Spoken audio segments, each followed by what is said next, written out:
Saudara-saudaraku yang terkasih, selamat berjumpa di Renungan Harian di channel Katolik kita.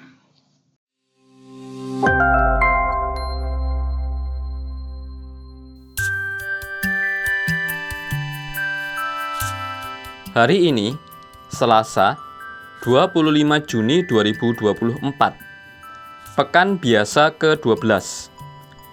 Bacaan pertama.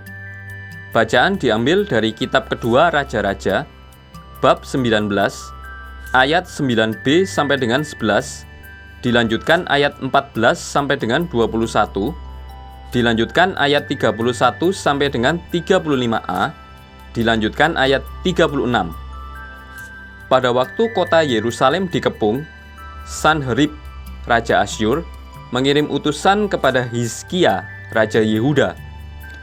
Ia berpesan, "Beginilah harus kamu katakan kepada Hizkia, Raja Yehuda, janganlah Allahmu yang kau percaya itu memperdayakan engkau dengan menjanjikan bahwa Yerusalem tidak akan diserahkan ke tangan Raja Asyur.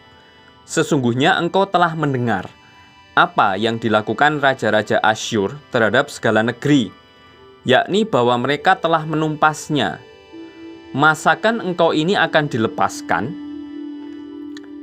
Hizkia menerima surat itu dari tangan para utusan, lalu membacanya. Kemudian pergilah ia ke rumah Tuhan dan membentangkan surat itu di hadapan Tuhan. Hizkia berdoa di hadapan Tuhan demikian, "Ya Tuhan, Allah Israel, yang bertakhta di atas kerubim, hanya Engkau sendirilah Allah segala kerajaan di bumi. Engkau yang menjadikan langit dan bumi. Condongkanlah telingamu ya Tuhan, dan dengarkanlah. Bukalah matamu dan lihatlah ya Tuhan. Dengarkanlah perkataan Sanherib yang telah dikirimkannya untuk mengaibkan Allah yang hidup. Ya Tuhan, memang raja-raja Asyur telah memusnahkan bangsa-bangsa. Mereka pun telah menaruh para allah mereka ke dalam api, sebab mereka bukanlah Allah, hanya buatan manusia, kayu dan batu. Sebab itu dapat dibinasakan orang. Maka sekarang ya Tuhan Allah kami, selamatkanlah kiranya kami dari tangannya, supaya segala kerajaan di bumi mengetahui bahwa hanya Engkau sendirilah Allah, ya Tuhan." Lalu Nabi Yesaya bin Amos menyuruh orang kepada Hizkia mengatakan, "Beginilah sabda Tuhan Allah Israel, apa yang telah kau doakan kepadaku mengenai Sanherib, Raja Asyur, telah kudengar. Inilah sabda yang telah diucapkan Tuhan mengenai dia. Anak Dara, yaitu Putri Sion, telah menghina engkau, telah mengolok-olok engkau, dan Putri Yerusalem telah geleng-geleng kepala di belakangmu. Dari Yerusalem akan keluar orang-orang yang tertinggal, dan dari Gunung Sion akan tampil orang-orang yang terluput. Cemburu Tuhan semesta alamlah yang akan melakukan hal ini. Maka beginilah sabda Tuhan mengenai Raja Asyur. Ia tidak akan masuk ke kota ini, dan tidak akan menembakkan panah ke sana. Ia juga tidak akan mendatanginya dengan perisai, dan tidak akan menimbun tanah menjadi tembok untuk mengepungnya. Melalui jalan dari mana ia datang, ia pun akan pulang. Tetapi ke kota ini, ia tidak akan masuk. Demikianlah sabda Tuhan. Aku akan membela kota ini untuk menyelamatkannya demi aku dan demi Daud hambaku." Maka pada malam itu keluarlah malaikat Tuhan membunuh 185.000 orang di dalam perkemahan Asyur. Sebab itu berangkatlah Sanherib, Raja Asyur. Ia pulang lalu tinggal di kota Niniwe.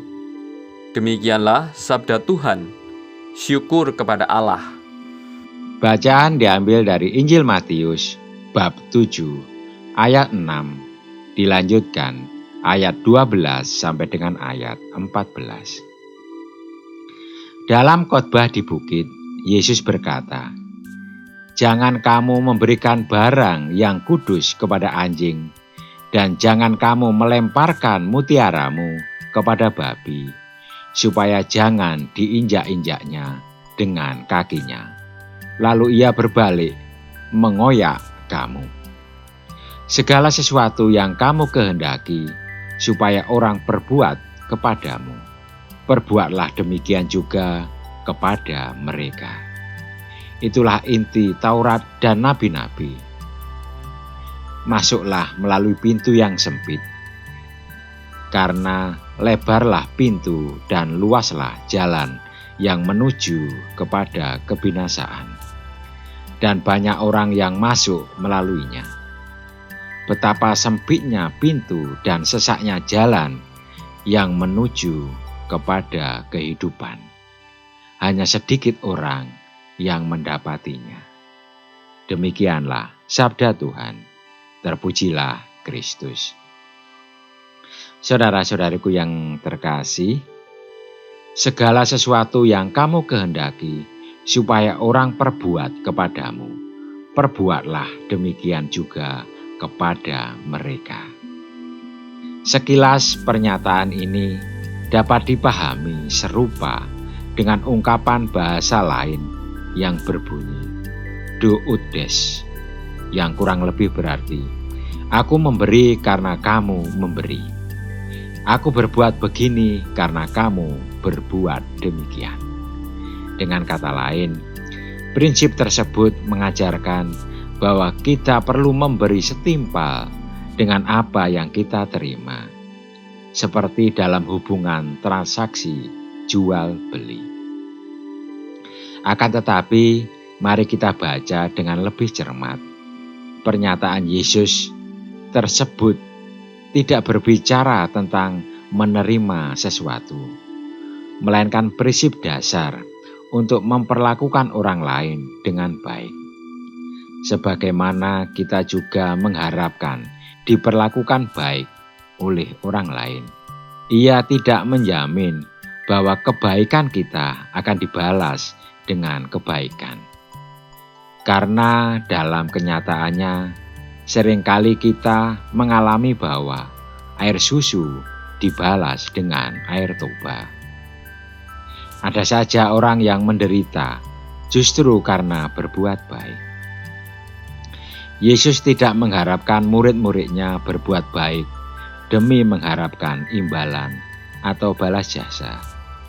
Ia mau supaya ketika tidak memperoleh apa-apa atau bahkan di tengah penolakan, murid-muridnya tetap berbuat baik sama seperti dia.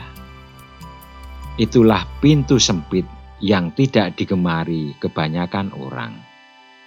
Akan tetapi, hanya melalui pintu yang sempit itu, kita sampai pada kehidupan. Mau dan mampukah kita melewati pintu yang sempit itu? Marilah kita berdoa. Tuhan Maha Baik, semoga kami tetap tekun berbuat baik tanpa mengharapkan imbalan apapun, dan semakin tekun menjadi baik, bahkan ketika kami ditolak dan menderita. Amin. Saudara-saudariku yang terkasih, terima kasih atas kebersamaannya di dalam renungan harian ini. Kita akan berjumpa kembali di renungan harian berikutnya. Berkah dalam.